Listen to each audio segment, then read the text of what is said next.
संबंध सृष्टि चक्र के अनुसार चलने अर्थात अपने कर्तव्य का पालन करने की जिम्मेवारी मनुष्य पर ही है। अतः जो मनुष्य अपने कर्तव्य का पालन नहीं करता, उसकी ताड़ना भगवान आगे के श्लोक में करते हैं। एवं प्रवर्तितं चक्रं नानुवर्तयति यः आघायोरिन्द्रियारामो मोघम पार्थ स जीवति।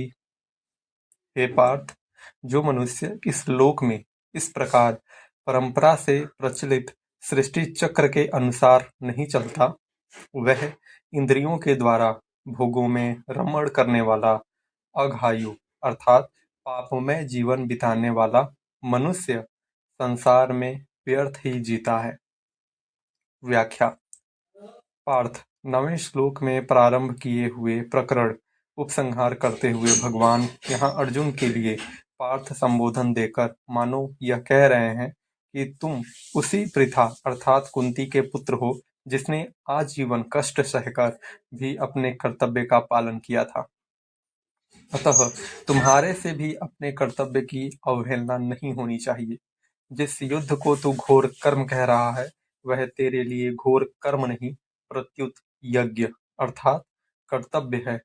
इसका पालन करना ही सृष्टि चक्र के अनुसार बरतना है और इसका पालन न करना सृष्टि चक्र के अनुसार न बरतना है। एवं प्रवर्तितं चक्रम नानुवर्तयति यः, जैसे रथ के पहिए का छोटा सा अंश भी टूट जाने पर रथ के समस्त अंगों को एवं उस पर बैठे रथी और सारथी को धक्का लगता है, ऐसे ही जो मनुष्य 14वें 15वें श्लोक में वर्णित सृष्टि चक्र के अनुसार नहीं चलता, वह समिष्ट सृष्टि के संचालन में बाधा डालता है। संसार और व्यक्ति दो विजातीय वस्तु नहीं है। जैसे शरीर का अंगों के साथ और अंगों का शरीर के साथ घनिष्ठ संबंध है, ऐसे ही संसार का व्यक्ति के साथ और व्यक्ति का संसार के साथ घनिष्ठ संबंध है। जब व्यक्ति कामना, ममता, आसक्ति और अहंता का त्याग करके अपने कर्तव्य का पालन करता है, तब उसमें संपूर्ण सृष्टि में स्वतः सुख पहुंचता है। इंद्रियारामः, जो मनुष्य कामना, ममता, आसक्ति आदि से युक्त होकर इंद्रियों के द्वारा भोग भोगता है, उसे यहाँ भोगों में रमण करने वाला कहा गया है। ऐसा मनुष्य पशु से भी नीचा है, क्योंकि पशु नए पाप नहीं करता, प्रत्युत पहले किए गए पापों का ही फल भोग कर निर्मलता की ओर जाता है। परंतु इंद्रियाराम मनुष्य नए नए पाप करके पतन की ओर जाता है और साथ ही सृष्टि चक्र में बाधा उत्पन्न करके संपूर्ण सृष्टि को दुख पहुंचाता है। अघायुः, सृष्टि चक्र के अनुसार न चलने वाले मनुष्य की आयु, उसका जीवन केवल पापमय है। कारण कि इंद्रियों के द्वारा भोग बुद्धि से भोग भोगने वाला मनुष्य हिंसा रूप पाप से बच ही नहीं सकता। स्वार्थी, अभिमानी और भोग तथा संग्रह को चाहने वाले मनुष्य के द्वारा दूसरों का अहित होता है। अतः ऐसे मनुष्य का जीवन पापमय होता है। गोस्वामी श्री तुलसीदास जी कहते हैं, परद्रोही पर दार, रथ पर धन पर अपवाद, ते नर पावर पावर पापमय, देह धरे मनुजाद।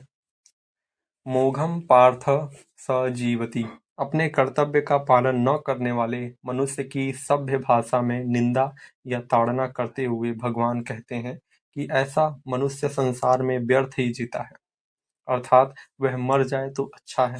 तात्पर्य यह है कि यदि वह अपने कर्तव्य का पालन करके सृष्टि चक्र को सुख नहीं पहुंचाता, तो कम से कम दुख तो न पहुंचाए।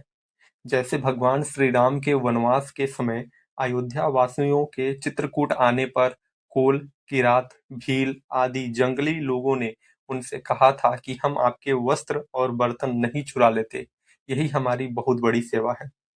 यह हमारी अति बड़ी सेवकाई, लेहि न बासन बसन चौराई। ऐसे ही अपने कर्तव्य का पालन न करने वाले मनुष्य कम से कम सृष्टि चक्र में बाधा न डालें, तो यह उनकी सेवा ही है।